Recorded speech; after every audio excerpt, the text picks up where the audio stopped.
Okay, we're going to go ahead and get started.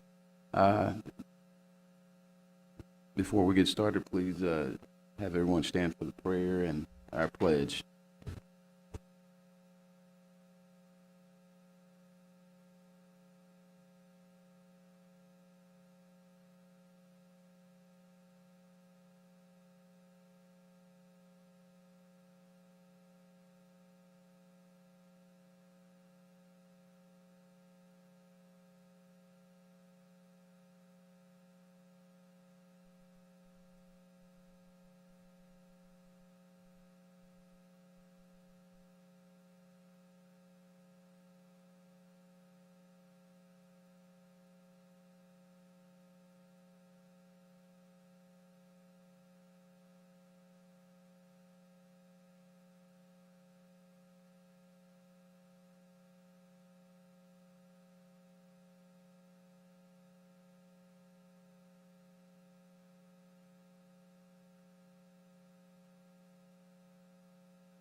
Okay, welcome everyone here tonight. We're going to go ahead and get started. Our first item on the agenda tonight is to consider approval of minutes of January 4th, 2022 regular session and January 11th, 2022 special session. If the council has had a chance to view the minutes, the floor is open for a motion. I'll make a motion we approve the minutes of the January 4th regular session and the January 11th special session as presented tonight. I'll second the motion. We have a motion by Councilman Dale, second by Councilman Adams. Madam Secretary, record a vote, please. Aye. Aye. Aye. Aye. Vote carries unanimously. Item 2 on the agenda will be our December financial report. Ms. Reeves.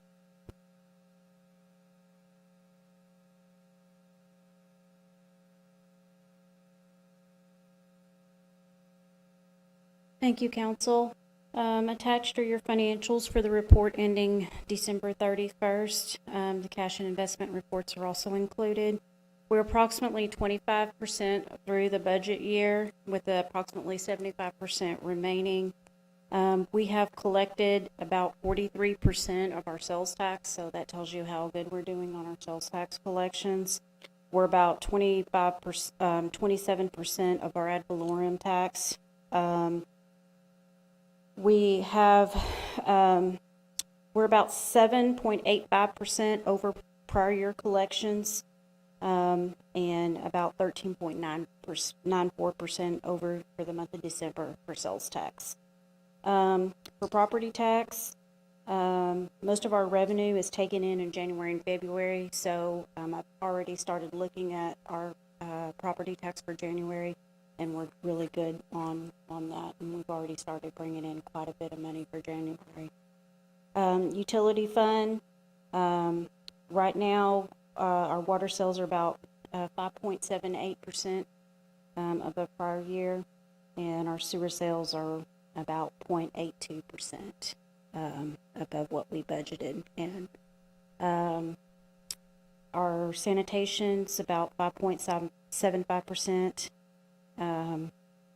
Aviation fuel sales, we're up about 10.93% above budget. They've been selling a lot of fuel out there, so that's good. And we're franchise fees is also up about 6.27%, so watching that pretty closely, and that's pretty good for that to be up. Overall, our general fund expenses are below budget. We've been watching those very closely. So we're pretty excited about that. Everybody's being conservative. All our directors are watching their expenses and trying to keep them down and under control, and so I'm really thankful for that. We just finished our GASB 75 OPEB audit. So I'll be bringing that forward for your review here shortly, so y'all can see what we did on that. We just finished W-2s and 1099s for all the employees, and those are out. Also, we're working to look to cycle out our first set of fleet vehicles for the enterprise. We expect to see $10,000 to $12,000 over our purchase price for the first set of fleet vehicles when we turn those around. And so we're pretty excited about that. We're looking at replacing those this coming March or April.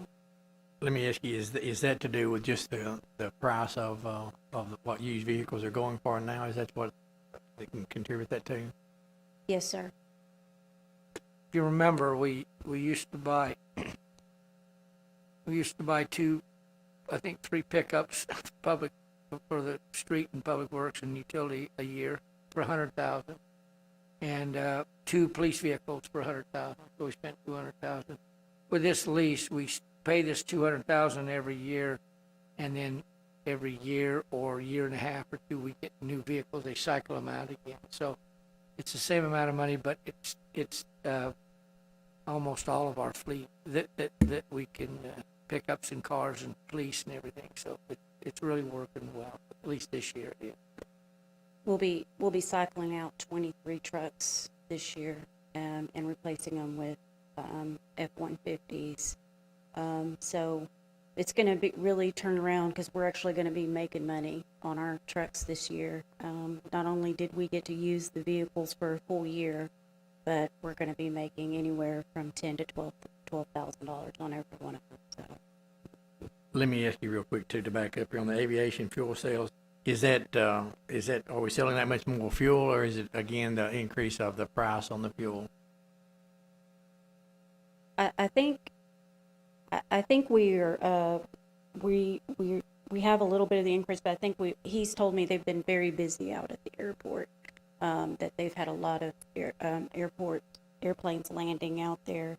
So I know and refilling and stuff. So I think it's probably a combination of both. And Mikkel, could you refresh me just a minute? The true savings on the fleet program was actually wrapped up in the maintenance that we would be saving. I believe we had an estimate about $500,000 over the next 7 years or something like that. Are you seeing that as being true, that we're over the year that, or since we've had those, we are reaping that savings? Yes, we actually budgeted less in our maintenance accounts this year. We pulled all the maintenance out of the all the individual departments, and we put them in the fleet department, and then we budgeted $100,000 less this year overall in our maintenance. And last year we spent less in our maintenance lines. So I hope that will continue as we continue to replace the fleet. We spent a little bit more last year because we didn't have the fleet completely replaced, but I expect that to be continue to decrease as we continue to get the fleet replaced. We only have a few more trucks left before the fleet's completely replaced, but we want to continue this cycle, and we're hoping to be able to replace more this year because we're getting so much equity off of these 24 vehicles that we're cycling out this year. We're going to use that equity that we're making to be able to replace more of the vehicles in the program. If you look at all the vehicles we have, which is about 75, and if you think about all they're getting now, all they get now is oil changes. There's no tires, there's no maintenance. I mean, they're brand new cars. They go in a year and a half, and then we get new ones again. It should save a lot.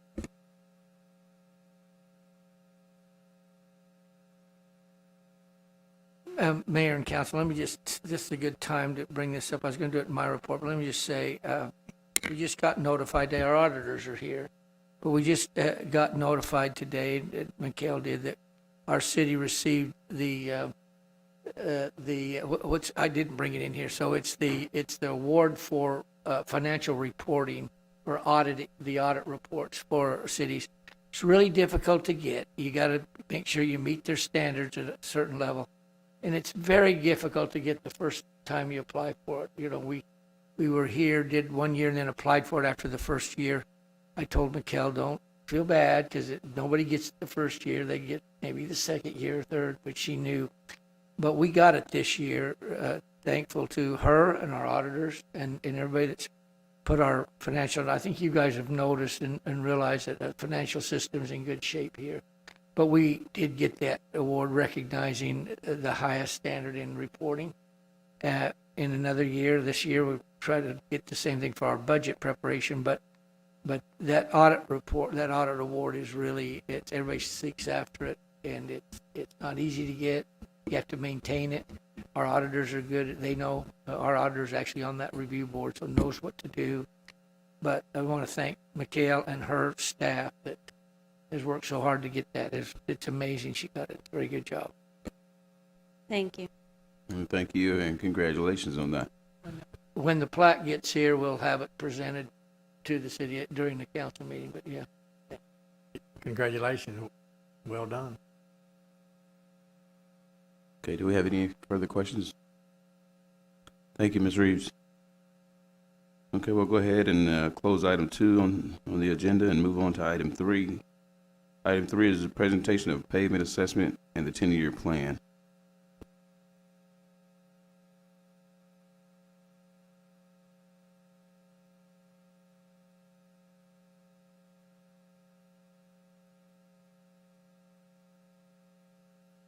Good evening, Mayor and Council and staff.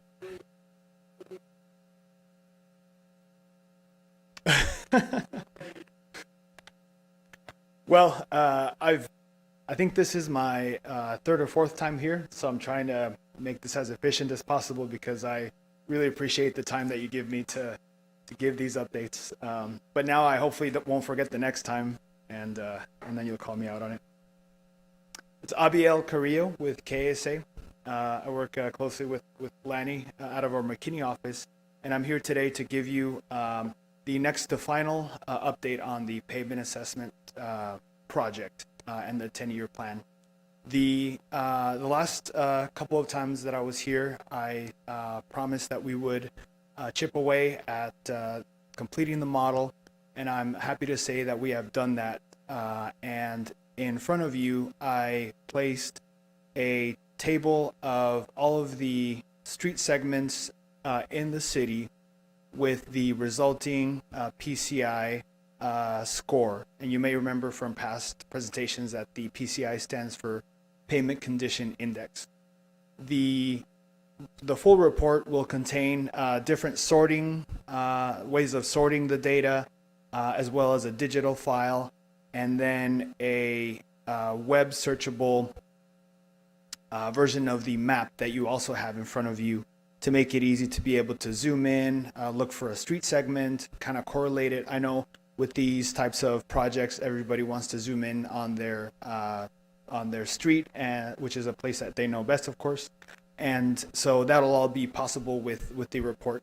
And the report will also contain the proposal for the street maintenance program over the next 10 years. You may remember that the goal on the strategy behind the using the PCI method is that you try to tackle projects that keep your good roads in good condition and elevate your fair roads into better condition.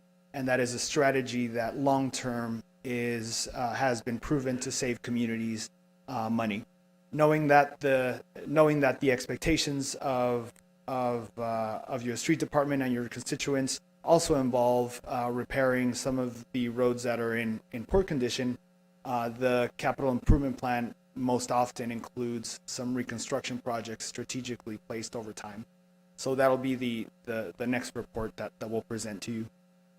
The third sheet that was in the council packet has a pie chart that summarizes the distribution of pavement conditions that were found throughout the city, and it speaks to how well you as a community have been able to maintain at least half of your roads in good or satisfactory condition. A quarter of the roads, or 30% of the roads, are in fair condition, and the rest are in a condition that needs a full reconstruction. Now, a lot of those roads that need a complete reconstruction are some of the roads that you have annexed into the city from the county. So a lot of them are in the outskirts of town. On the county roads, I don't have a percentage on the county roads themselves, but pretty much most of those, most of the segments that were on the outskirts of town, I think the majority of those comprise that 5%. Mm-hmm.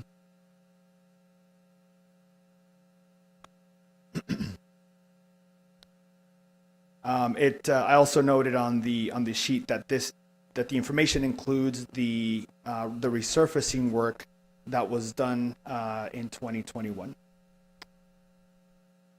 So our next task, which we will complete fairly quickly, will be to put together that capital improvement plan, that maintenance plan, summarize the results in the report, create the web-based map, and come back to you one last time to get your final input and finalize the report. On this 30% fair, would you be able to speak just briefly as to if we're able to approach that? If I understood you right, that's a good place to do some resurfacing to try to get them up and save us money. How far down, in most cases, will you take the old pavement down to put the new pavement on top? We're getting quite a lot of crowning on a lot of streets in Mount Pleasant. Sure, that's a great question, Counselor. And just to give a little bit of context, the reason, of course, that you're asking about the fair condition roads is because the strategy behind the tackling a road that's in fair condition is that it has lost some structural strength, but not all of it, and so you can do a rehabilitative project, such as milling and filling, which is what you're describing. The depth is approached depending on the existing thickness of the road, but most often you would mill about 1.5 inches up to about 2 inches if all you're trying to do is do resurfacing of that top surface. Now, if you have a situation where the crown is too pronounced, that shape is just too steep, then you may need to consider going farther as a way to try to repair that alignment of the profile. Don't your curb have a play in that also? That you get it up too high where the water runs over the curb, it's defeating the purpose? Yes, and that's another good point, that sometimes you do run the risk of, if it's been overlaid too much versus grinding down part of the surface and replacing it, but you're actually adding a thickness, then yes, you do run the risk of kind of eliminating that curb because you're just kind of burying the face of the curb. And so as you bring us this last presentation, will there be some recommendations on certain streets as to how far we need to go? And which streets would have to be taken way down versus an inch or two? Will we get that much detail in this report? Sure, that's a good question. The report would make certain assumptions since we're going so far out into the future, but the actual scoping of each project every year, we would be available to kind of put a little more detail every year on the projects that are going to be undertaken. But for budgeting purposes, we may make some assumptions based on what we know about the city and the city's network, but then it kind of hones in a little further. And some projects would need an actual designed effort. So, something as simple as putting together some specifications. For example, there may be some projects where the budget called for a mill and overlay, but then a development came in and installed driveways where that was not something that was anticipated. So there's always a little bit of adjustment to be made. And in those adjustments, we really capture the scope that needs to happen for that year. So as a result, I would anticipate that the projects suggested for year one, for example, would have a lot more detail than the projects for the future where we might make some assumptions.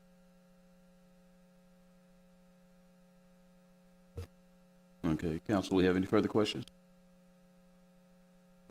Okay, we thank you for that update. Thank you. Thank you very much. Okay. This time, we're going to go ahead and close item 3 on the agenda and move on to item 4. Item 4 is to consider approval of pay request from GM Robertson Incorporated DBA Corrosion Eliminators for work on School Street elevated storage tank.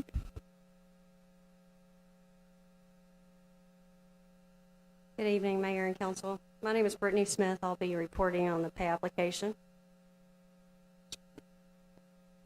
Okay, thank you for being here. The pay application you have is estimate number 13. This is for the work performed between November 26th and December 25th of 2021. The pay request amount is for $9,917.74. We are at 79% of the total project cost. So what actually did they do during that time? I mean, it wasn't much for the dollar amount, but still $10,000 is still. During that month, they worked on exterior of the elevated storage tank and some of the containment for the legs.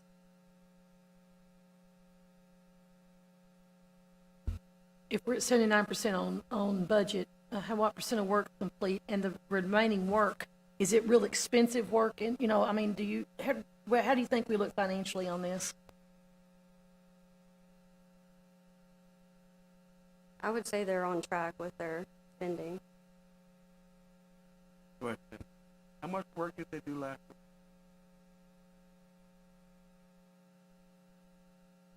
They worked on sandblasting on the bowl of the tank the whole week.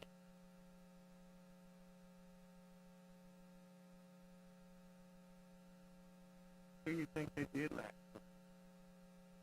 I know that they were working in the evenings because of the high wind that was during the day. So they were coming in some days at 5 o'clock in the evening. I know their shroud or their covering, it got beat demolished or whatever term we want to use from, I guess, from the Saturday and Sunday. Yes, there were high winds over the weekend that damaged the shroud, and that's why it's not up yesterday or today. I guess I'll follow up with Councilwoman Sproul's question there. I mean, the part of the work that's been done, do you feel like it's been some of the expensive work? I mean, I know there's levels of it that are just superficial, that go through the motions, and then some that really, you spend the dollars on. What portion of that, I guess, is what my question would be too, along with hers. Where are we at on that? I mean, have they really gone into depth? Are they on spending money on rehabilitating it, or is it just superficial right now? So they have finished all of the steel repairs and painted the interior of the tank. What's remaining is finish the sandblasting on the bowl and painting the exterior. So they had a total adjusted contract amount of $732,435.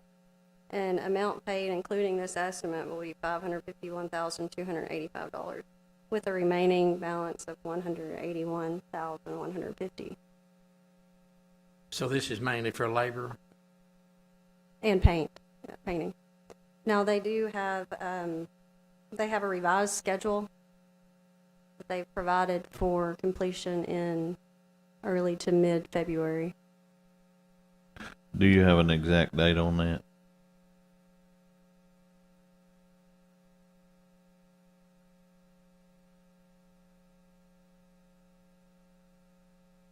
Do they still have the same job superintendent and all that they had here 2-3 months ago when he made the presentation, or have they changed?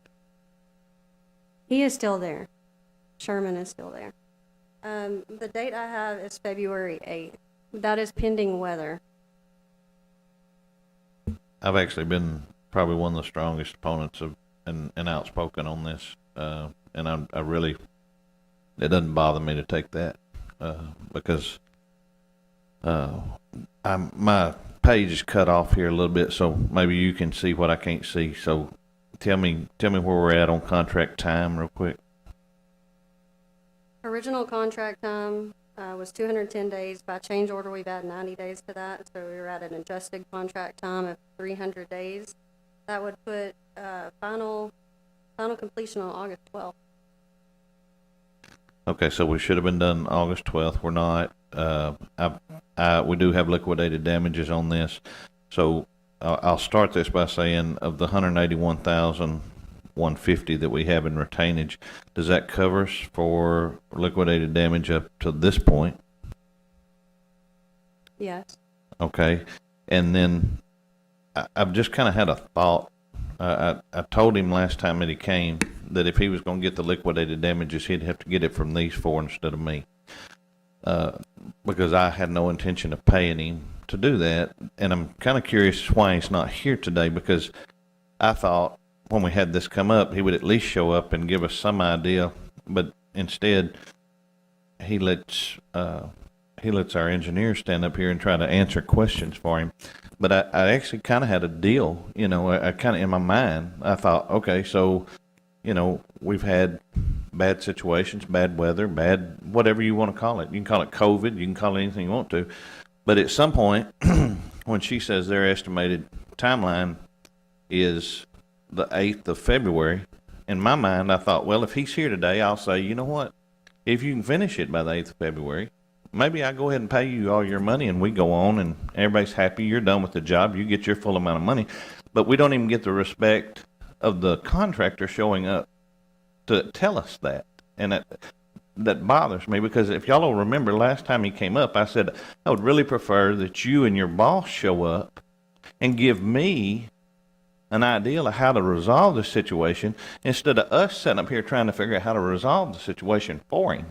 It's like a child that's a teenager, and you say, tell me what you're doing wrong, what your punishment should be, and they won't even, don't even have enough consideration to do that for you. So Brittany gets put in a bad situation every time she comes up here and tries to answer these questions because she doesn't even have the support of the contractor. So I don't know what to say about it. Y'all pay it if you want to.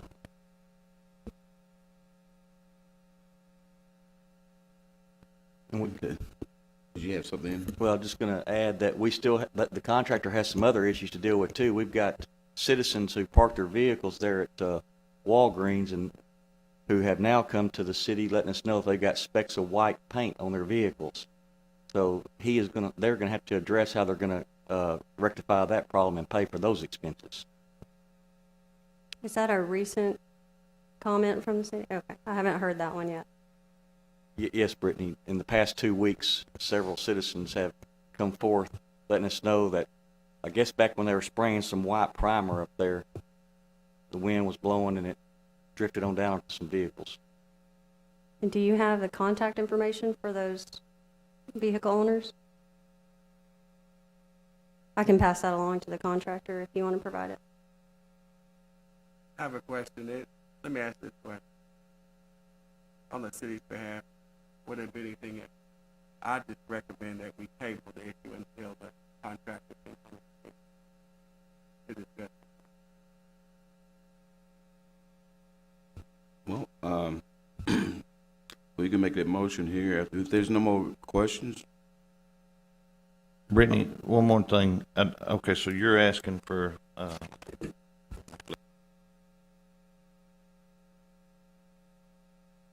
right, the total today is $9,917. I'm sorry, $9,917.74.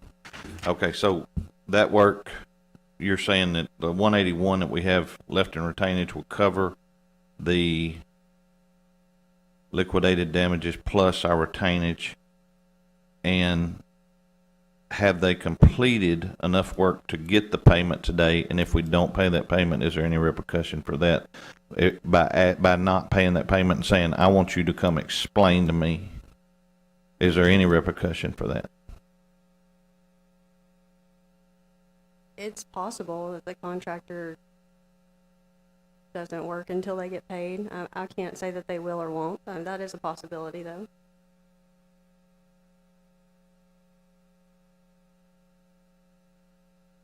it's it's been my experience that not paying them is not a motivator.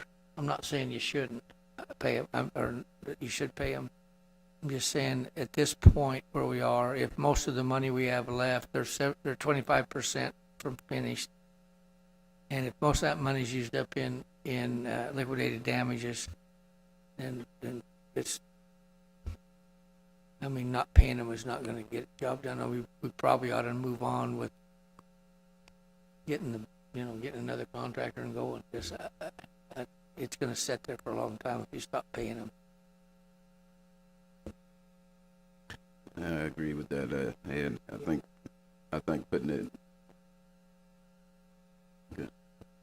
I can request for the contractor to come to the next council meeting if you'd like. It's not my issue about the payment. I just want them to come and speak on the behalf of their work. It's not so much that we're talking about paying them. We know we owe them. But if it's their work, they need to speak on their behalf. That's the problem that where I am right now. Is that you pay them, but the work's still not done. And I just think we need to be very cognizant of the city's money and how it's being spent. And I understand that if there's a repercussion because of the time frame, I think the city ought to do it. But if not, and they are responsible for their work, they should be here speaking on behalf of their work. I will say this too. We've been put on hold several times by the contractor and their inability to work and their inability to get help. I don't think waiting a couple of weeks is going to hurt anything. I think we can wait a couple of weeks, request the contractor come up here, give us a definite timeline to finish this project. And if they're not done by the end of that timeline, like I said, try to give me some idea of a fix for this. I'm tired of trying to figure out the fix for him. So I agree. I think we ought to table it. So Okay, well, this is what we'll do. We'll go ahead and move forward, and I'll open the floor for a motion, and you guys can make that motion. I'll second the motion then. Give me a first.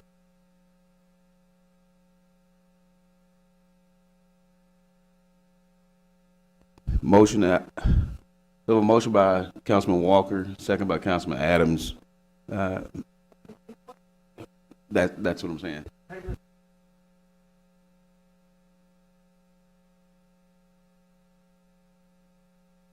Madam Secretary, record a vote.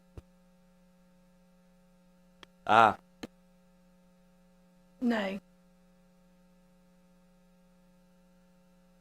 Aye. Aye. Motion carries 4-1. We'll now close that item on the agenda.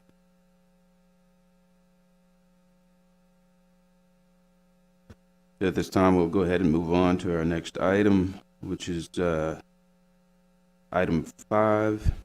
Consider approval of pay request from ASB Utility Construction for work on Basin M sewer line.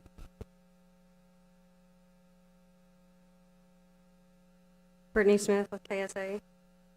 This is pay request number 5 from ASB Utility Construction for a Basin M sewer line improvement.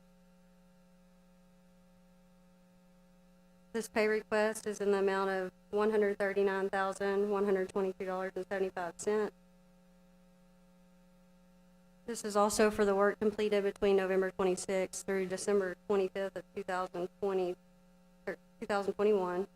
Percent of time is 77%, and percent complete on budget is around 64%. So you're satisfied with the work, with the completion of the work and the quality of the work that's been performed so far? Yes. Looks like they're going to stay on track or ahead of schedule. Their substantial completion is January 22nd. They've asked for additional days for some utility conflicts and some additional work that's been added to the contract. But they should be on schedule for February completion for substantial.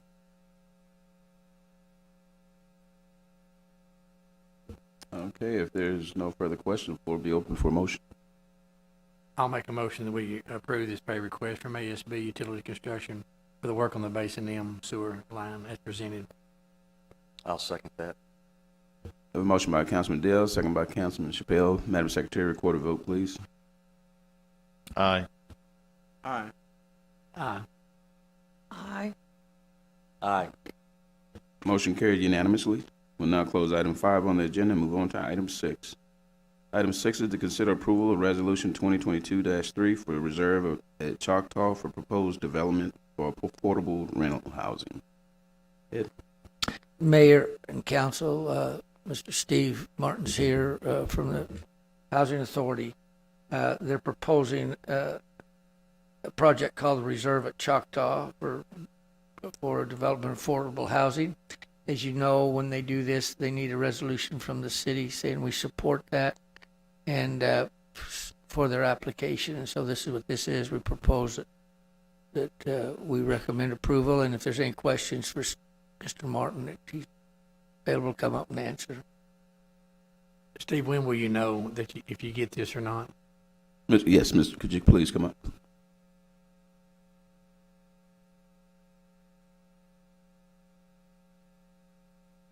Mr. Darren Smith with me here this evening. He is the developer that we're working with on that project. Get it going, and he can answer some of these questions for the timeline. So we submitted for a pre-application and a couple weeks ago.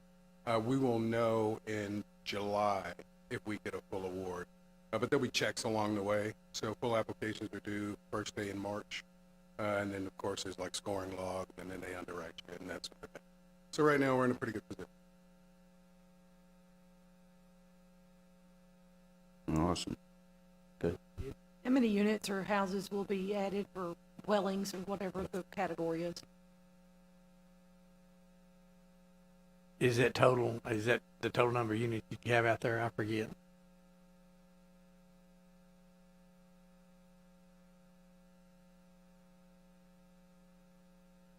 And this is coming off of Choctaw and what is it, 49? Is that right?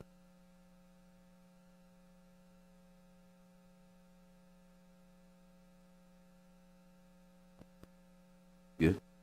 Okay, council, we have any further questions? Okay, then at this point, we'll go ahead and open with a motion. We appreciate it. I'll move resolution 2022-3. I'll second that. A motion by Councilman Adams, second by Councilman Chappelle. Madam Secretary, record a vote, please. Aye. Aye. Aye. Aye. Aye. Thank you guys for being here. We appreciate it and hope you good luck with it. Keep us posted on it. Okay, motion carried unanimously. We'll go ahead and close that item on the agenda. Item 7 on the agenda is discussion of recruiting and retention issues in the police department. Chief?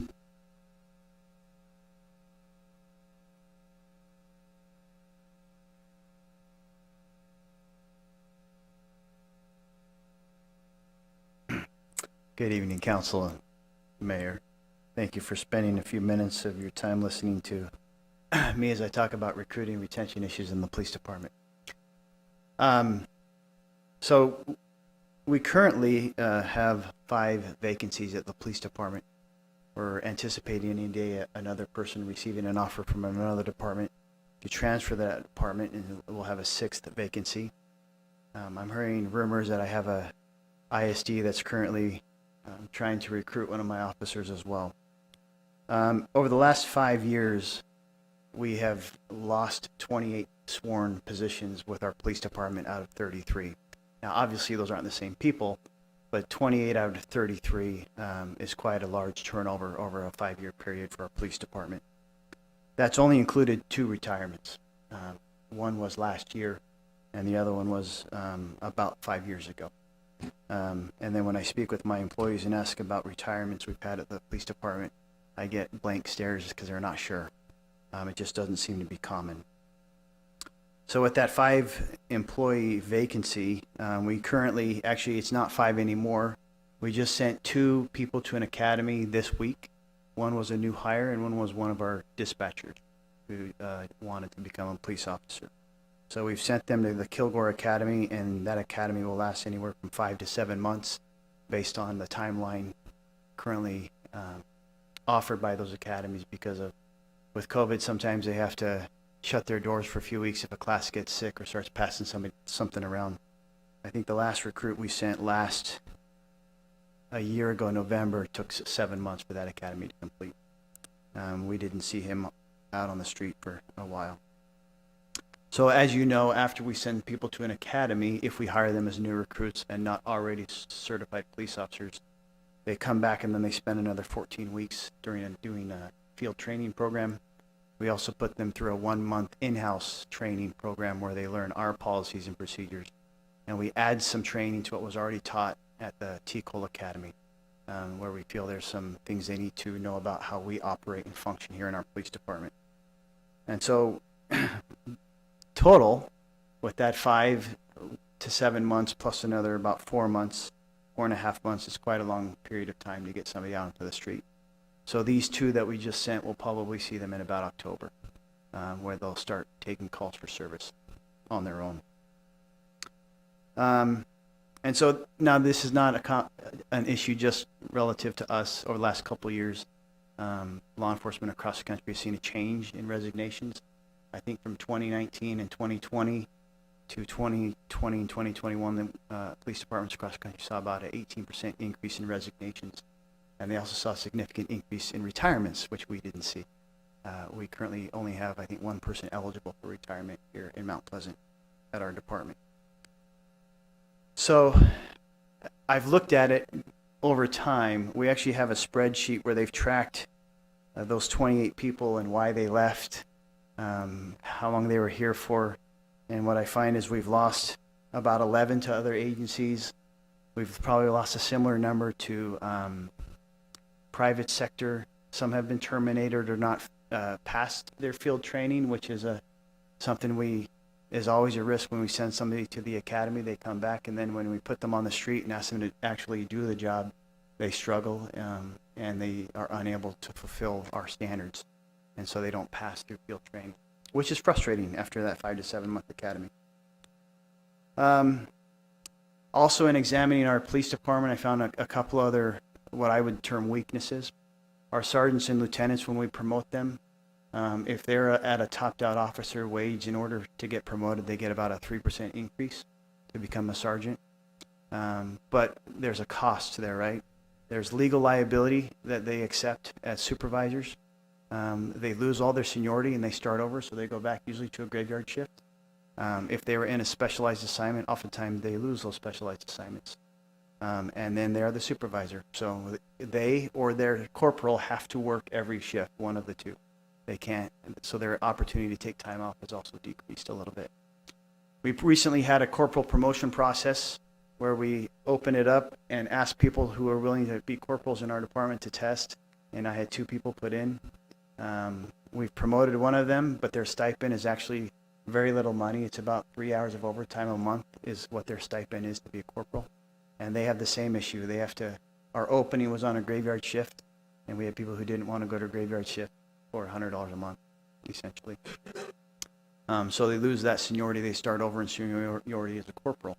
And so they have to surrender a little bit of freedom in their own schedule, and their families have to agree to that, obviously. So there's not, I feel like our current pay scale has not encouraged promotion process for people, and we haven't quite seen the numbers I had hoped. So we have retention issues. I feel we have a compressed pay scale. All of our new employees are compressed and closer to the senior people in the department, and that's happens when we go to a salary structure scale, a scale structure.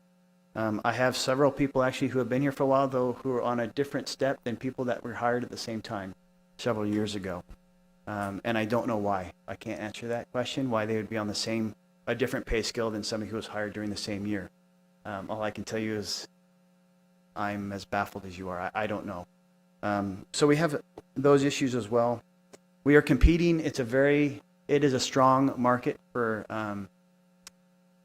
well, it's not a strong market. It's a tough market for law enforcement right now. A lot of departments right now have been looking at market adjustments in order to compete. And as I've spoken to officers and chiefs from other agencies, the competition is strong. There are vacancies in a lot of departments. Our current vacancy of almost 20% means that our current staffing on our patrol shifts is very low, much lower than I prefer it to be. It also means we have to restrict sometimes days off. Sometimes we have to implement mandatory overtime to cover shifts, which puts a burden on families and our officers and can lead to burnout over time. So we're looking at internally what we can do to change the culture of our department and make it a good place to work. But at the same time, we have to compete with those agencies around us.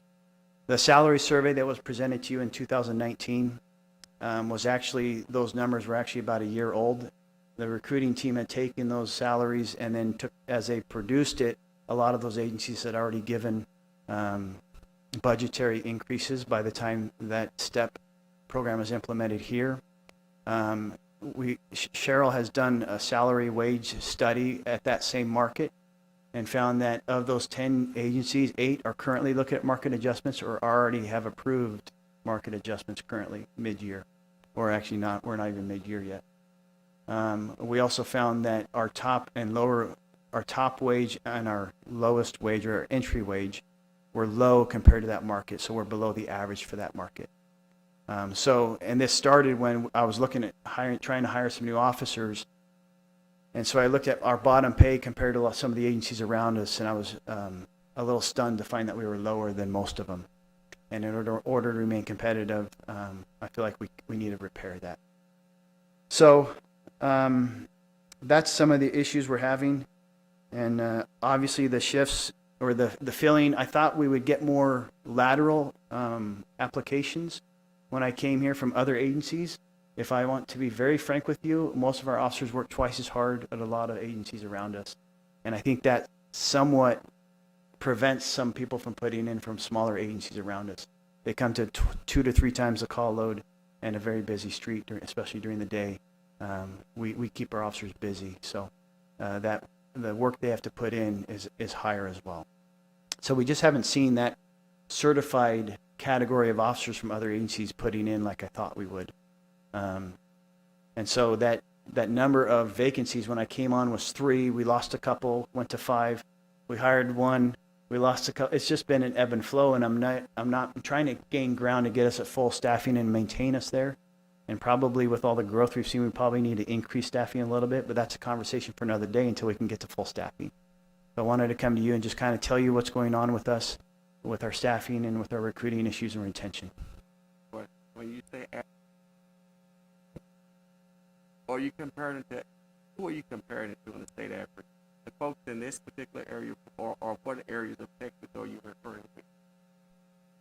So the wage survey that was done by DCMC Recruiting that created our wage study was Athens, Denison, Greenville, Kilgore, Longview, Marshall, Palestine, Paris, Sulphur Springs, and Texarkana. That was the group. For when I started looking at starting wage, I've realized that we're competing with our departments within about an hour of us. And so I've looked at Longview, Texarkana, kind of those agencies, Sulphur Springs, moving out there. Before I came, we lost 2 to Sulphur Springs. The one I'm probably going to lose in the next week or 2 is going just a little bit further west. I recently lost 1 to an ISD who offered him almost the same amount of money he was working, but he'll never work a graveyard, a weekend, or a holiday again. And he'll have 2.5 months off in the summer. And that's one of my people being recruited is by another ISD. They're also realizing that they have vacancies and they're starting to pay a little bit better to recruit some people who are certified already. Curious, do we currently have sign-on bonuses and maybe base that on years in service, or do we actually have an annual retention bonus in place by chance? No, we do not. There are several departments who do sign-on bonuses. We have not done a retention bonus. If you would like my opinion on sign-on bonuses, I like to pay the people we have to stay as much as we pay the. And you did mention retention. If I had one or the other, I'd like the retention bonus more, right, to keep the good people we have. I would, what I was talking about on the sign-on bonus would be more like, we offer, if you say you get a $10,000 a year retention bonus, just throwing a number out there. But yeah, I'm sure it would. But a sign-on bonus, if you would put that into the sign-on bonus, maybe you could say, look, we'll do, $3,000 will help you move here. Then at the end of your year, you're gonna get a $7,000 bonus your first year. So no, you got to do both of them. You can't do one or the other. No, and I appreciate that, and I agree with you. If we look at one, we need to look at the other. But I really, and I know you, in speaking with y'all, you understand that we want to keep our good people first, right? They're here. A lot of them grew up in this community. They want to be here, and so we really want to reward them for being a part of us and the good work they do. So as we recruit, I will say I try to stay as close to home as we can, because long term, I believe that's the most likely people. They're the most likely people to stay with us long term. So if I pick them up from somewhere else, I may send them to the academy. We may pay their salary of $45,000 to get them all trained up, and as soon as they're certified, they go off to another department for more money. And so I really try to keep it home. How are we promoting, since we've changed our nepotism policy, that people in the community now know that they can go to work for the police department if they have an aunt that works as a custodian, or they have a uncle that works in the wastewater that previously they couldn't work for us? How are we promoting and letting people know that, or do we have any way of doing that that you know of? I think that's important that people know, because over the years, a lot of people would like to do it, and they've got in their mind that in the past we can't work for the police department. I'd love to, but I don't know, being that this has just changed in the last few months, what are we doing to let people know? It's to be, one of the best ways to do that is to pay a finder's fee or a what would you call it, where you recruit. And if you go tell your own family guys, hey, come on, and I'll split the $1,000 with you or something. I mean, that would be one way of doing that. Well, I'm just saying, that could definitely be something that a lot of people don't know, because it's been policy for years. And, how are we letting them know that, hey, you can, now that Uncle Joe works in the wastewater, but you can work as a policeman now, and you just graduated high school, and, hey, come stay with us. So I can tell you that some of our best recruiters are our own people, and they all got a copy of that policy, and they are well aware of that policy. And last week we actually did receive an application of somebody who's an in-law of somebody on my department. So that will break down over time and has broken down. We have looked at a recruitment bonus, and the city manager has seen something we would like to implement in the police department to pay our people for recruiting people. And by all means, please understand, we have changed our recruiting method as well. In the last month, I have had recruiters go to 2 different police academies, and we've drafted a new brochure that we've handed out. We actually exchange information, and my people come back, and then they email them, and then they call them, and they, especially those who are not currently attached. So academies, you have what's called a sponsorship. You're not hired by somebody, but somebody has to sponsor you, saying, we've done a background, you can go to this academy. We will now sponsor people. We implemented that when I came in. We'll sponsor people even if we haven't hired them, because I believe it benefits us and possibly our partners in law enforcement around us. But we go to the academies now and we recruit those people, and then we also follow up. And so some of our applicants currently that we're doing a testing on this Saturday morning. We put that out on our social media, but we also went to these academies, gave them information, and then it said, hey, on this Saturday we're testing, and some of them have already put in. So we're hoping this Saturday we get a good group of draftees. But what I can tell you is I can't give you a final until our backgrounds are done, because we do end up losing anywhere from about 40 to 50% of our people in background in our investigations. Let me ask you, Chief, on when they get a promotion, you said they go to the graveyard shift, maybe make $100 more a month or whatever. I mean, is that what you're seeing in these other departments also that you just referred to that's surrounding our area? So the $100 a month is a corporal pay, and then the sergeants was initially, if they're topped out, about a 3% wage. No. And so we've looked at reducing, taking our 10-step scale and picking a section of it that becomes our sergeant scale. So they get a more significant increase for being willing to promote, but also absorbing a lot of that. There's a lot of legal liability for law enforcement when you're a supervisor. And so in order to do that, we want to incentivize, but also reward those who are willing to do it. So we're currently looking at finalizing a pay scale where they would come in at a higher increase for being willing to promote. But we pretty much pay all their insurance. I mean, they're not legally liable out there to buy a policy on their own, or do they have to? So the city indemnifies them as long as they're not found legally to have acted improperly, but it doesn't prevent us from being sued. And it also doesn't prevent them from being pursued in that light. So industry-wide, yes. Supervisors, yeah. What I knew when I became a sergeant that I accepted certain legal liability that was just part of the job.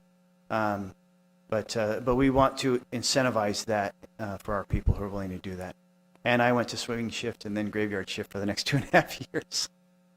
I'd like to just emphasize, we're talking about recruiting family to come, and I want to make sure we remember our policy is you can work in the city, but you can't work in the same department as a family member, so, yeah. If their uncle or aunt worked as a city secretary or something. So, Chief, just so we all know exactly what's the total number of officers you're short? You mentioned 5 and 2 in training, so is that 7 total, or what is the actual total amount that you're actually short? So in my mind, it's been 5 until this week when we sent 2. So I'm actually down 2 in dispatch is what I am now. I'm down 2 in dispatch, and now I have 3 vacancies in 3 in law enforcement. I'll probably lose 1 and go to 4 in the next couple of weeks. My mind also, I won't consider the ones that are, anyway, so we'll be 4 probably any day now, and if I'm hoping not to lose a 5th to another recruitment process. Chief, I think, I'm going to be honest with you, I'm kind of surprised because I thought when we went through I'm not surprised at what you're saying, I guess, but I thought when we fixed the step system, when we went back and redid all the job descriptions and all that, I thought we fixed this, but I can also understand in my industry, the pay scale has taken a huge jump. And so I do understand what you're saying. I would like you to get us more information on what people such as Parrish, Sulphur Springs, Texarkana, Longview, Gilmer, people like that are doing. But I also want you to take in consideration some of the other things as well. Like I said, maybe implementing a stepped-in sign-on bonus, and maybe look at a annual retention bonus, and see if we can amend base pay, but maybe we can do it with a bonus system as well. And so I would just like some more information on it. But I do understand what you're saying. But I do it with surprise that I thought we already had this handled. But Yeah, let me just say, if you remember, we put it in the fall of 2020, the pay plan, and then because it was COVID, we didn't fund it, so nobody got a step increase that year. And so, although we put the plan in, and that's hard because now they not only didn't get them, but now they're behind. So now we need to try to get them up that plus up another one kind of thing. So we put the pay plan in, we just didn't fund it last year. So, Chief, are you able to tell us, based upon what Councilman Adams just said, on average across the board, what are you seeing different between the salary? Are we talking 2,000, 5,000, 6,000? What's the average you're seeing across the board there, the difference? Yeah, so I can give you some numbers. Currently on our salary survey that was done by DCMC, in looking at those, on the bottom wage, we're 6.15%, the average, and we're 6.43% below the top pay. Now that is the average. So that's just saying if we're going to pay average, this is what we need to do. My recommendation is that we don't we aim higher than the average just because then we're always going to be right in the middle. So if we have the ability to, we look at maybe coming a little higher. So that's a 6.43% across the board. And then, like I said, some of the compression or repairing some of the compression issues would mean we move a couple people a step up. Some people would stay the same, and we can look at those as well. The other thing we've looked at is also incentive pays. For example, a master peace officer, most departments pay them a stipend every month for obtaining that certification, which requires several years of experience, several training courses that puts them at a master officer. And so we've looked at some of those. There are some departments that have implemented stipends that we don't pay, such as a shift differential, which is one we don't pay for our graveyard shift. There's other stipends, such as an education incentive that we don't currently fund. There's bilingual incentive, which ours is a little bit lower than most agencies. There are, like I said, the certification pays. There's some specialty pay. If, for example, if you go to investigations, there may be a stipend because of the expertise and training we put you through to keep you there. Or a SWAT member. We don't currently pay a SWAT stipend, but they do our high risks and engagements. They're required to go to a lot of training for that tactical training and learn some different weapon systems. And so there's other stipends as well that we're currently looking at. Let's have a law enforcement question. It's not to put you on the spot. It's not. I've always wondered, you know where I've worked. The police department is having a retention problem. The sheriff's department is paid less, and they don't seem to have the problem in the county. I've always wondered the issue with that. So one of the things with the sheriff's department is they have a jail system where they hire a lot of people into the jail. And I can tell you here, that's actually a good proving ground for them. As they hire people into the jail, where they do have struggles hiring right now, jail staffs in different counties are struggling. But if they hire into the jail and then somebody does well, they may send them to an academy.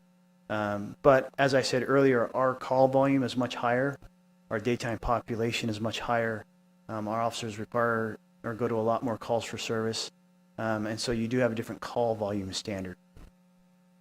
I will say this, you mentioned shift differential. I would definitely take that in consideration. I will tell you, I know from family experience, my son works graveyards, has for 3 years, and does it happily because he gets a 25% stipend shift differential. When you throw an additional $6 an hour at somebody just to work a night shift, you don't really have any problem filling that shift.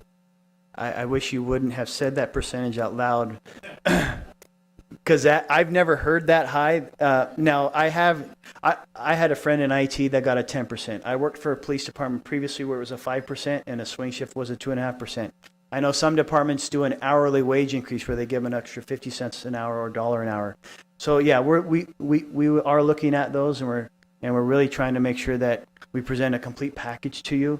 We really want to be competitive. We want to reward our folks that are here, but also we want to hire the best that's around us. I mean, it's a bad term, but I'm willing to poach some good people from other agencies and bring them here. And if they're trained, it just benefits us because we get them immediately in the field training. It's a much faster process to get them on the street. Yeah, we need to, in the bilingual stipend, I totally, actually, I agree with that completely. Can you do something, you mentioned something about being SWAT certified or whatever. Can you do something, can you look at the possibility maybe they get certified, that's their call, but if you get called out, maybe you get an extra deal for the day that you get called out, or I mean, is that just something that you pay them all the time, or is that like, hey, if we got 2 calls this week in SWAT, you come in extra, we're going to get extra pay for that. Is that something in your mind that you're talking about there? Did you mean calling somebody out to come into work to fill a shift? Or just saying, I'm calling you in to work SWAT. We've got to go do what we got to do. So you're going to get paid, but because you're working SWAT instead of patrol, I'm going to give you an extra incentive to do that? Because you're doing a little more dangerous situation possibly. So if we call somebody from home, we do have a minimum number of hours we pay them. But if they were already working a patrol shift, they would just gear up and go out, and they're still on shift.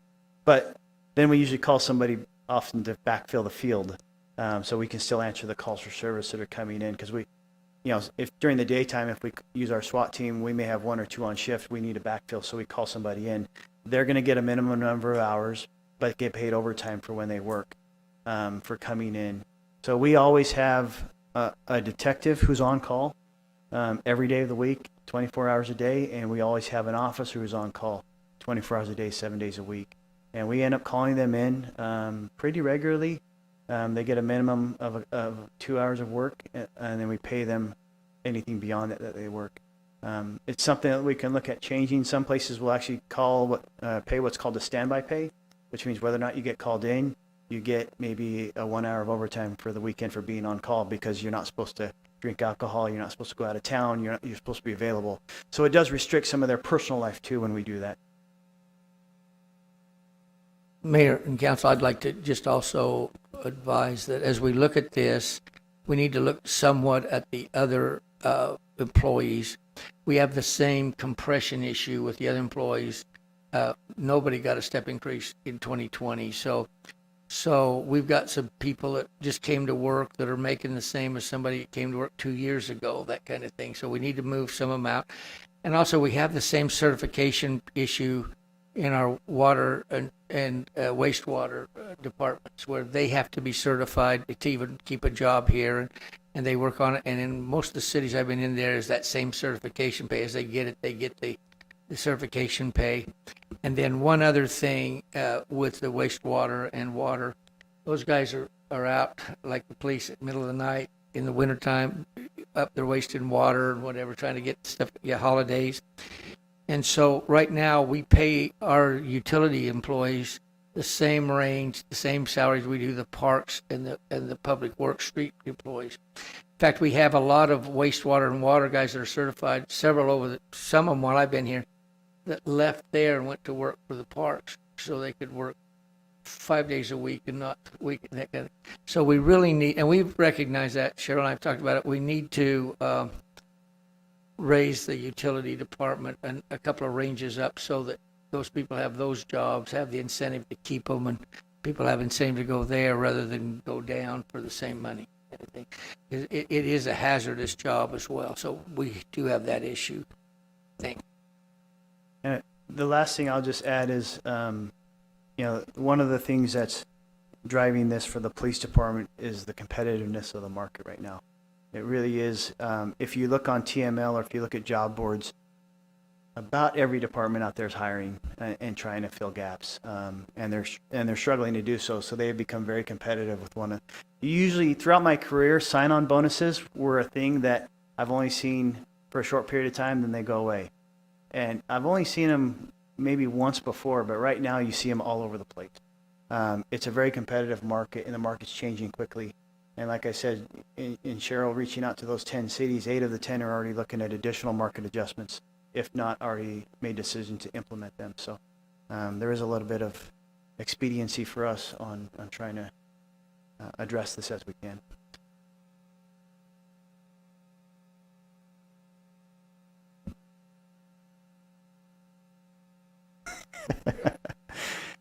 I actually appreciate that, Jerry. I do. Or Mr. Walker, sorry.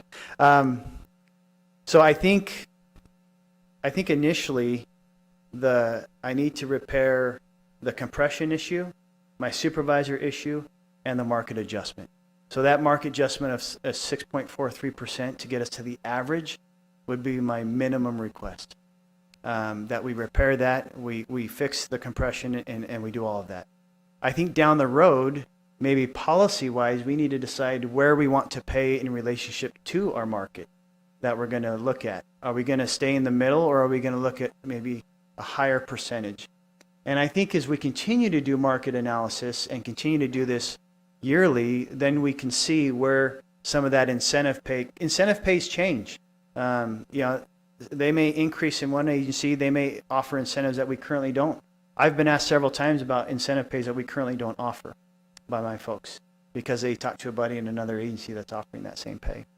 So I think down the road, this isn't just a one and done discussion, but I think at the minimum, that would be my recommendation as a quick fix. And City Manager, Mr. Thatcher, I'll defer to you though. Yeah, when you look at, and in talking with Cheryl, we kind of agree about this, and look at where we ought to be in the market. We think it should be between the top and the medium. If you're at the medium and the average, as others go up, that pushes us down. If we're up maybe 60, 70 percentile, as others come up, we see that movement, and we're not in an emergency situation. We can make an adjustment. The other one of the things I want to point out, and I'm not trying to compete with the chief. I'm actually trying to ride his coattails here a little bit. But in the utility department, one of the utilities here in the county raised their starting pay $5 an hour above where we started, and we lost a couple of guys because it went all the way up the scale. So we lost a couple of guys to them. So we are looking at the same kind of thing that's happening in these skill jobs. Just I can understand and I agree, because in the employment market period, we have seen, I've seen stuff I never thought I'd ever see in my life, and I'm dealing with it daily. But I know people that have had to close businesses because they can't get enough help. So, I mean, that's something to really seriously think about. And Chief, for staffing go, I know currently we typically have around 32, 33 officers. Yeah, 33 is our full staffing. Do you think that amount is sufficient for the community? I mean, just give me your honest opinion. So what we've done is we've staffed every patrol shift with 5 people with a minimum mandatory of 3. We have 4 CID investigators. And in speaking with my people, that seems to have been, 33 seems to be the number that everybody remembers. Nobody can go back further to a lower or a higher number. And I think with the growth that we've seen and the increase in call volume, I've looked at call volume going back 5 years, and we've seen about a 20% increase in call volume, but we haven't added any more staffing. I do think we need to add staffing, and I've had discussions with Mr. Thatcher, and he's told me I can hire above my numbers to get him through training, and then we'll see if we don't lose any, then maybe we keep them on and we can expand that number. But the problem is right now I can't get to, I've been trying to get to full staffing for 1 year and 4 months. And so my goal is, yes, I think we need to have that discussion of increasing staffing. There's definitely a couple of assignments I would like to have people for that I don't have them for, based on the current staffing levels. I would like to increase our patrol staffing daily, at least make that minimum 4, but that means I would need at least 6 on every shift so people can get time off, be properly trained, and we're not always calling people out from work or from home. Yeah, and the reason I brought that up is because when it comes to retention, I mean, if you got your staff currently, you're losing staff to not only because of pay issues, but competitive market, but also the extended hours, and so that's the reason I asked that question. No, and I appreciate that, Mayor. Actually, burnout is always in the back of my mind. Last year, when I came in and I saw that we were down in numbers, I spoke with my command staff. I said, don't deny vacation. We'll pay overtime to backfill it. We need to get people trained. So if they need to go to training, work it out with schedules. We'll pay overtime to cover it. And fortunately, we were able to cover the overtime on the year. But you have to give people a break, right? And you can't keep calling them in on their days off. And I've had people who I've talked to them in the brief room like, yeah, Chief, I'm working 7 days straight. I'm like, you're working 7 12-hour days straight, and they're fried. Their patience wears thin after 4 or 5 of those shifts, and we don't want that. We want them to get a break, be able to decompress, so they come back at their best when it's needed, when something serious happens. We can put together a package, not necessarily bring it back to council meeting yet, get it out to you, let you review it, and then come back and discuss it, and see what you think, and then we'll go from there. It will have our thoughts are, because of the compression issue, if we went through the other employees and moved them out, that may solve our problems, because the pay's probably competitive where they are, but they need to Someone that's been here 5, 6 years should not be at step 2. They should be out a little way, so we ought to move them out. So we'll bring that back to you. Go ahead. When you do bring us some further studies and information, please also include competitive benefit packages, retirement packages, days off, the insurance, the things, because that's all a benefit. I know it's not a paycheck, but they're real money to the taxpayer. So we'd like to also compare that, and where are we in that realm with other competing areas and agencies?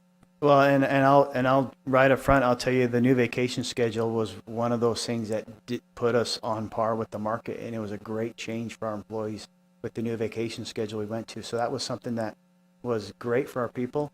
The HSA contributions to the healthcare has helped and make us more competitive. I know that.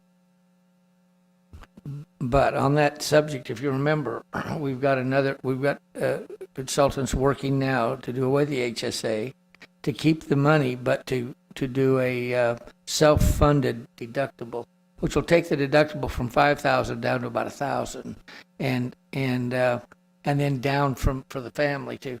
So we're looking at doing that, plus self-funding the prescription part, which should make that cheaper. So I think that as competitive as our health insurance is, I don't think it's that competitive now because of the deductible, but it's about to be. So I think then it'll be good. Yeah, sorry, I wasn't trying to say we're on par. I was trying to say it was an improvement to help us get better. So I think we have been making strides in some of those areas. It's just a matter of continuing to move forward as we look at some of these issues and try to remain competitive. But we are looking at some of those intangibles, right? I guess they're tangible too, but our holiday schedule is good compared to other cities. I'll tell you right now, our department's very blessed with the equipment they have. Equipment, we're doing well. We have good equipment. We have good options for de-escalation for officers. And so there's a lot of that stuff that our officers don't forget, that they come to work and they have the tools they need to do their job as well.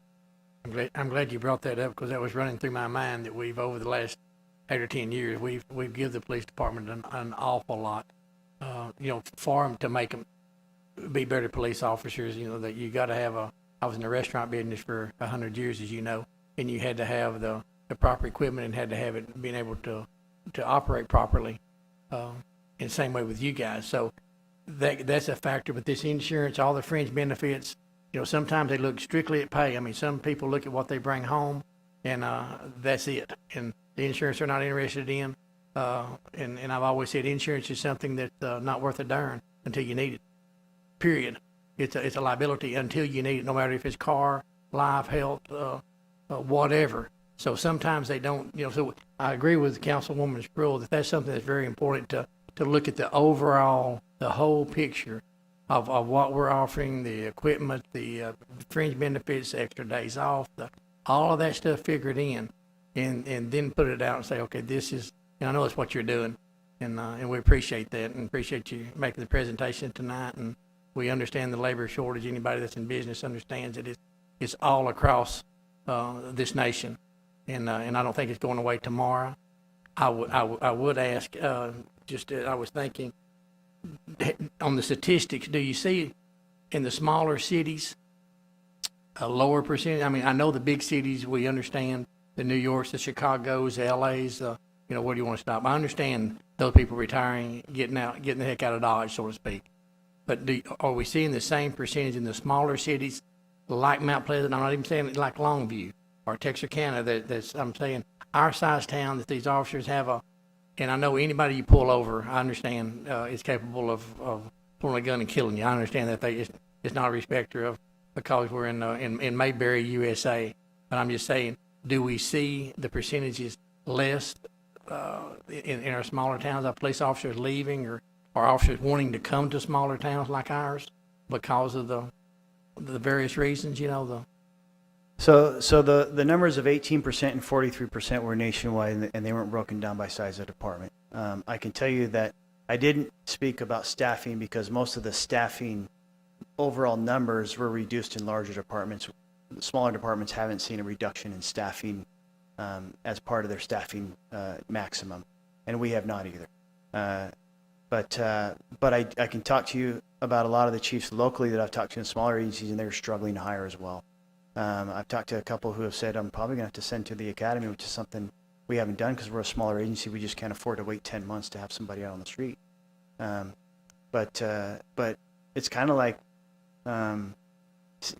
try to be creative now and see what you can do to attract quality candidates. Now, I will say you may get candidates. I can tell you anecdotally that in some previous experience, you know, when I first hired on, you might get a few thousand applicants for a larger apartment.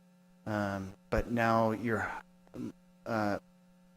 my previous employer, I can tell you whatever was passing, we were hiring. We were no longer picking the cream of the crop. And I don't want to do that. We want to hire get good applicants. So I tried to hire 4 for this last week to go to the academy. I only got 2. My goal was to hire 4 and send them. I just couldn't get there. Let me just add one thing. Chief and I need to coordinate our thoughts before we come, because he said that the holiday pay was competitive. Actually, we're fall behind by 2. We really need to consider the national holiday of Juneteenth and New Year's Eve that others get. We don't. So, but we did correct that we now pay our officers for the number of hours worked on a holiday. We just need 2 more. I just want to let them know that's coming down the road.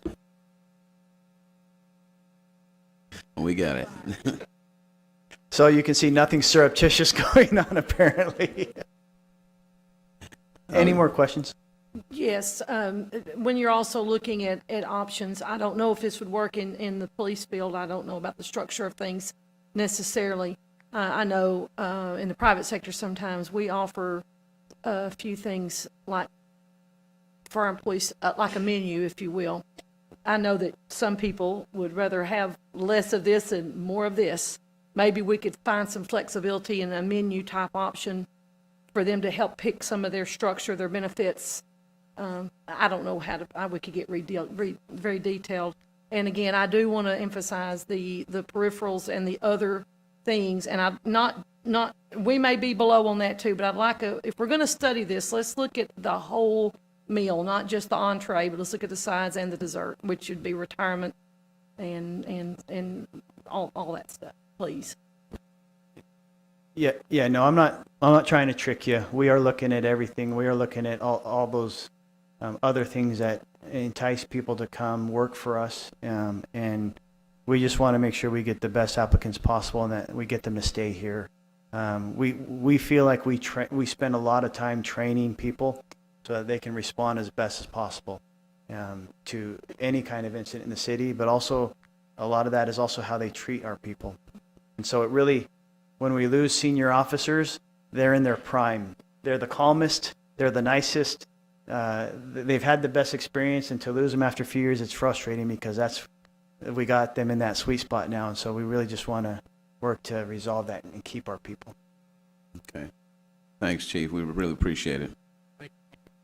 Thank you, Chief. Okay, at this time, we'll go ahead and close item 7 on the agenda.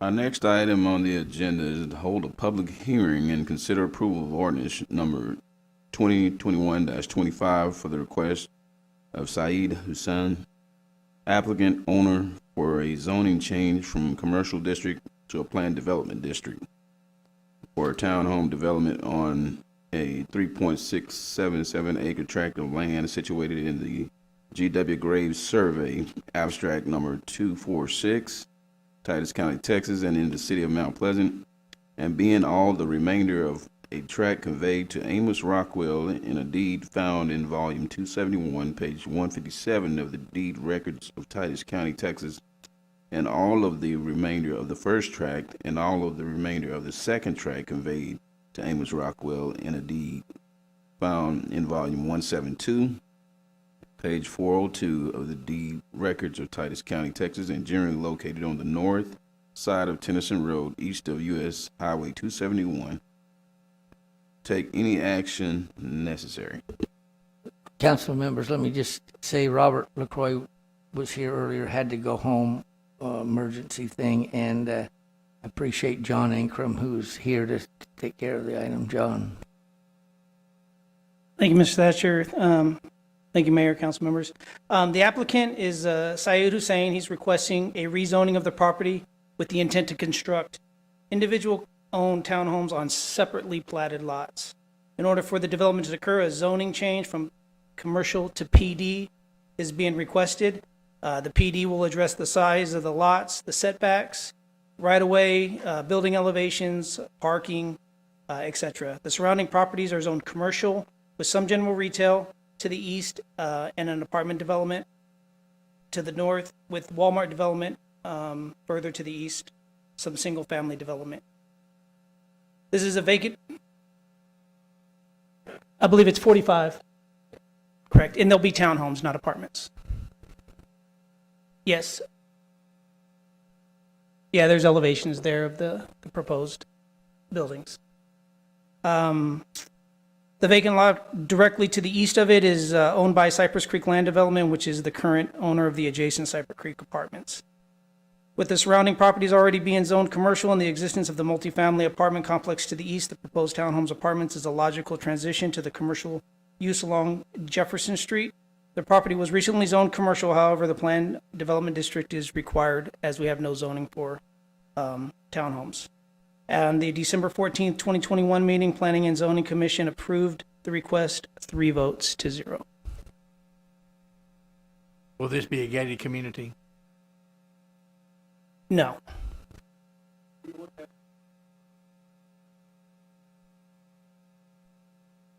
Yeah, it'll have a fence barrier around the exterior of the property. Actually, there's kind of a, so that'll be, the street will make kind of a horseshoe loop around it. There'll be fencing around the exterior, but along Tennyson Road, there'll be a landscape buffer, but no actual. The fencing will be how tall for the neighbors back there? I believe 6 feet.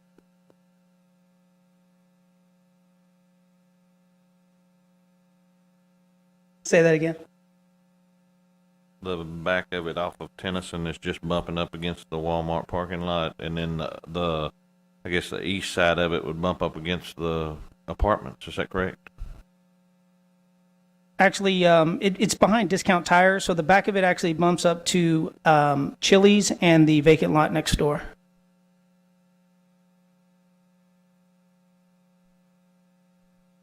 Y'all have other apartment complexes here in town? Could I get you to come up, sir?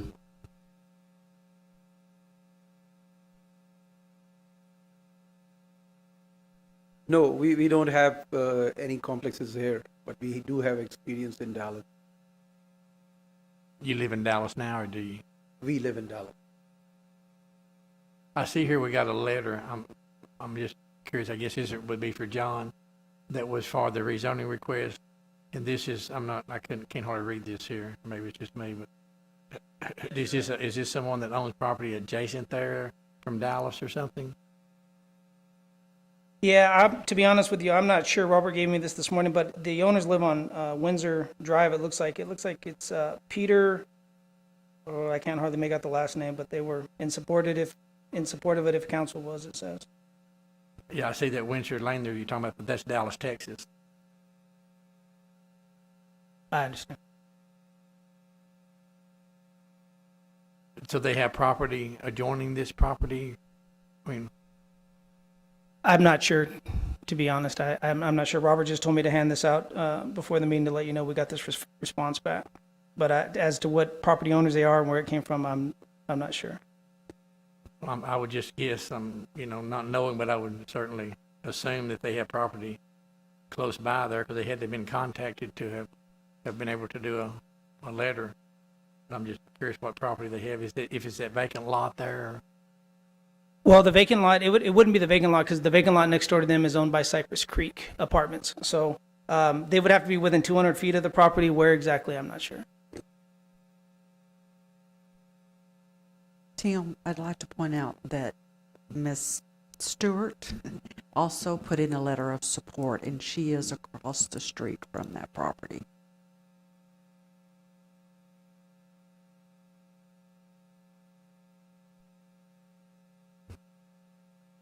Okay. Go ahead, Chair. Before you, on Exhibit B, this is so small. There's a dotted line right down the middle. It's red on Exhibit B in our hand. What is that? Which page are you referring to? That's the power lines. There's actually a electrical easement that runs down the middle of that property. If you go out there now, there's currently high lines that run down through the middle of it. Just curious, what, will they stay there, or will they be put underground? Will they be moved? They'll stay there. They'll actually build around them. What that is that red line is the power lines in the middle, and then the two blue lines on either side of it is the easement. So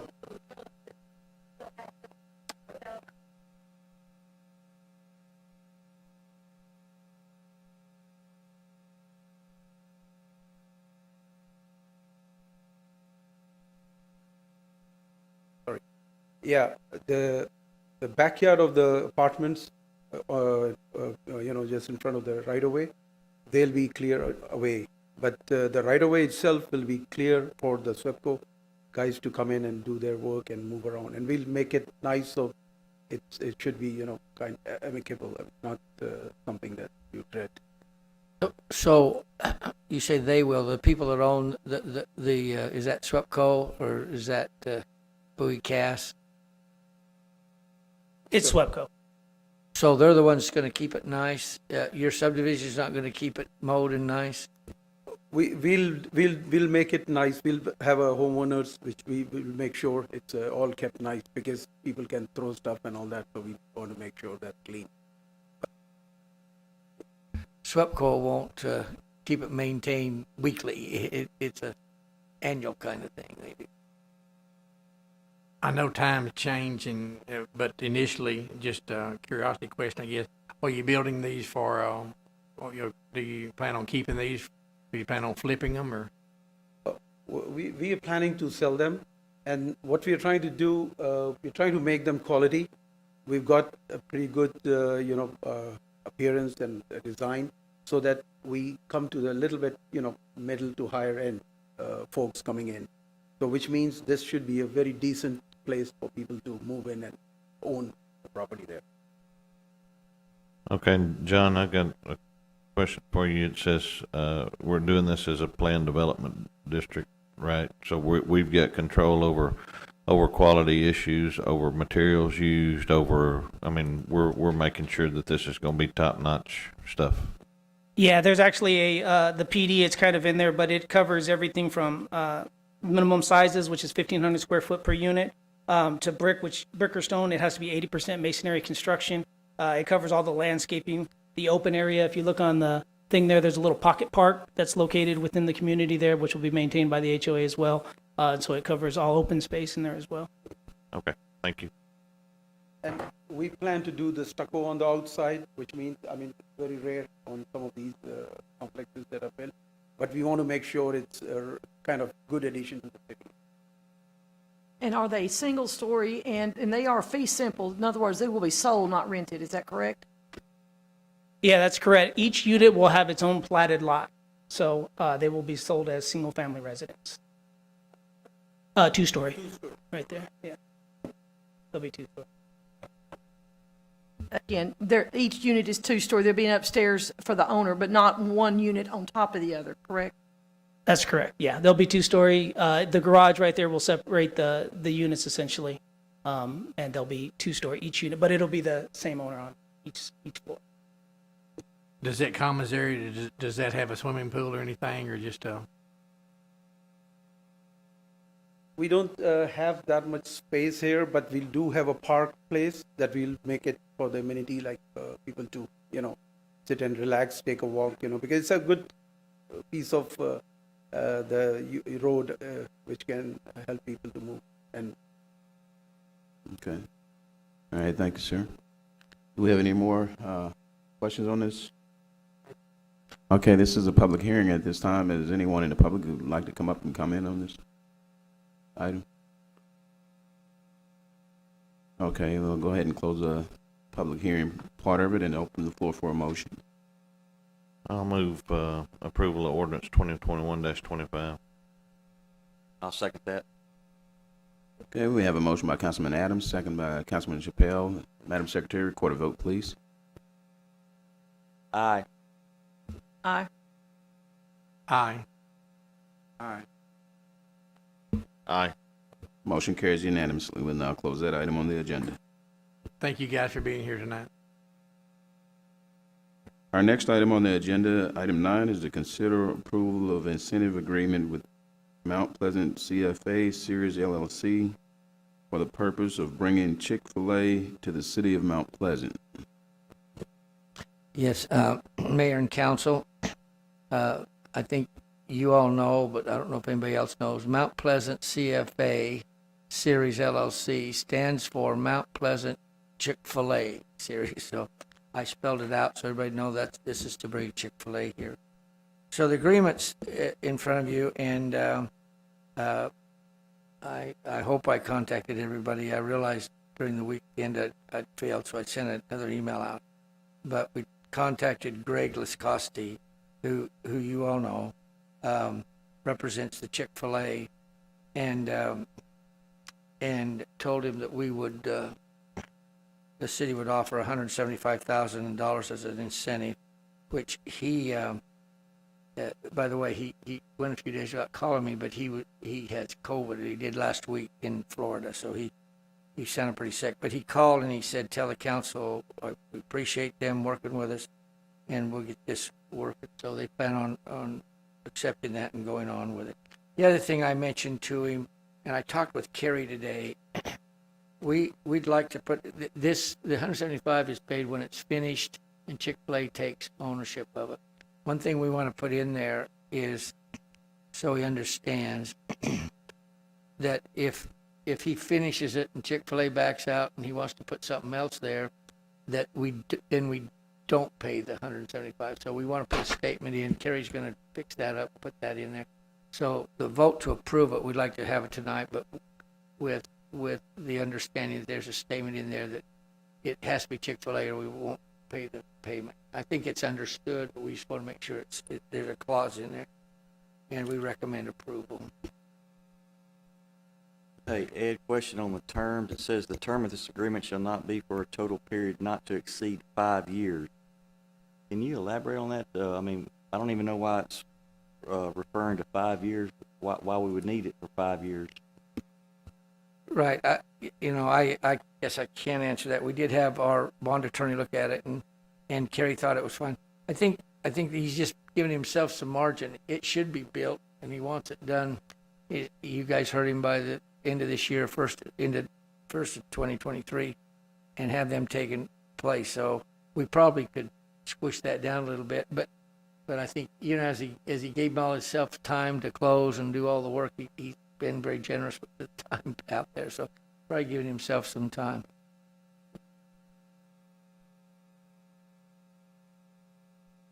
Okay, council, we have any further questions? Okay, at this time, the floor is open for a motion. I move for the approval of the incentive agreement with Mount Pleasant. I'll second that. Motion by Councilman Walker, second by Councilman Chappelle. Madam Secretary, record a vote, please. Aye. Aye. Aye. Nay. Aye. Motion carries 4-1 vote. We'll now close that item on the agenda.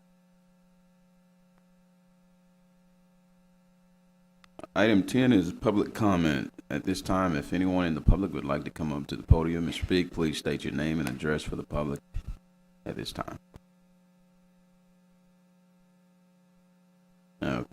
Okay, thank you. We don't have any comments at this time, so we're going to go ahead and close item 10 on the agenda and move on to our city manager's report, which is item 11.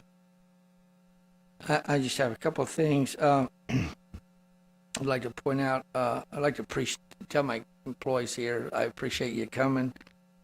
We're fighting COVID issues. Darlene, didn't you tell me we have 4 or 5 more out today? Was that you? And I think Chief you've got 3 out. A week or so ago, he had 7 out. So COVID's running through. Helen Thompson, who's our librarian, was tested today and found out she has COVID, so she went home today. So So, I appreciate my employees a bit. Of course, like everybody, we've been fighting this battle for the last 2 years, but they come to work and do what they can, and I appreciate that. The Center Point franchise agreement. I bet you guys have wondered sometimes. Wake up in the middle of the night, wonder where we are on that. Yeah, they originally it expired in 2013, and then we got a little extension. So I think somewhere around 2015, it's been expired since then. And we're going to have another meeting tomorrow. But with our consultants and the attorney we're working with, we did get them to agree not to drop us, that we don't have to leave this consortium of cities and be on our own. They tried to do that. They are adding the industrial gas fee in for the future, and we did drop it to be able to stay in. We dropped it 1%, but they're adding that, so it's 5% instead of 6%. But to do that, they added the industry, which is going to be a little over $100,000 a year. It's the same stuff we talked about before, but they spend a lot, maybe 9 months to almost a year not talking to us. Now they've come to the table and they're ready to go. As far as any of the back payment for when they stop paying us on the industrial, that's looking like that's going to be a hard lawsuit, because if we prevail and get anything, they got to go pay a lot of cities, that kind of thing. So that may not happen. But I'm just saying it's probably going to come forward in February, one of the meetings in February, and we're going to talk tomorrow more about the back payment, but probably we're ready to come forward with it, going forward with not getting anything back, but getting the industries in for the going forward. That's all I have. Mr. Thatcher, has there been any additional income as far as the disposal? Mikhail, have you seen that? I know that they added some cities here a year or so ago, and I know that question came up not long ago, but are we seeing an increase in the revenue on Republic for the landfill?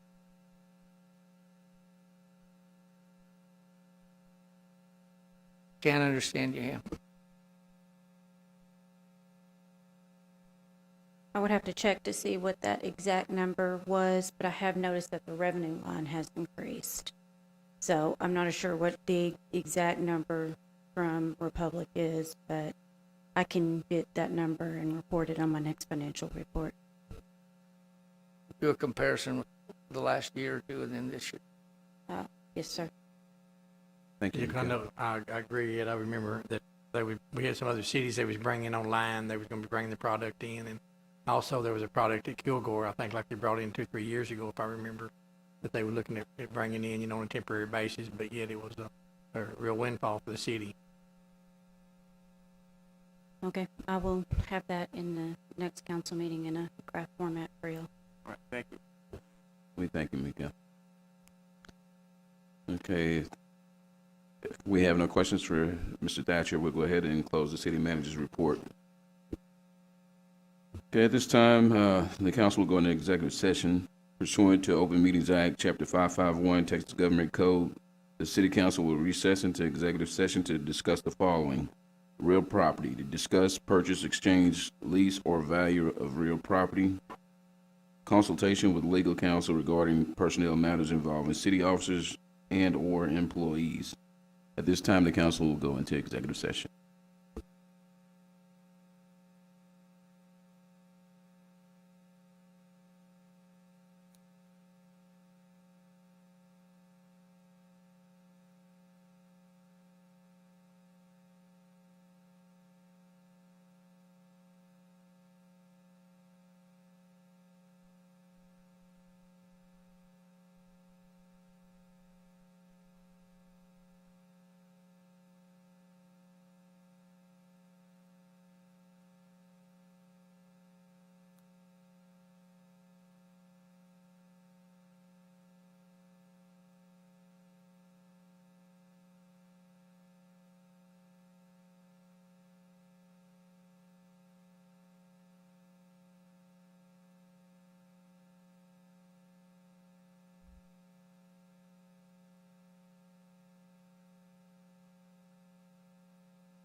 time is now 10:26. We have come back into our session. There's no action taken in executive session at this time. The council will be adjourned.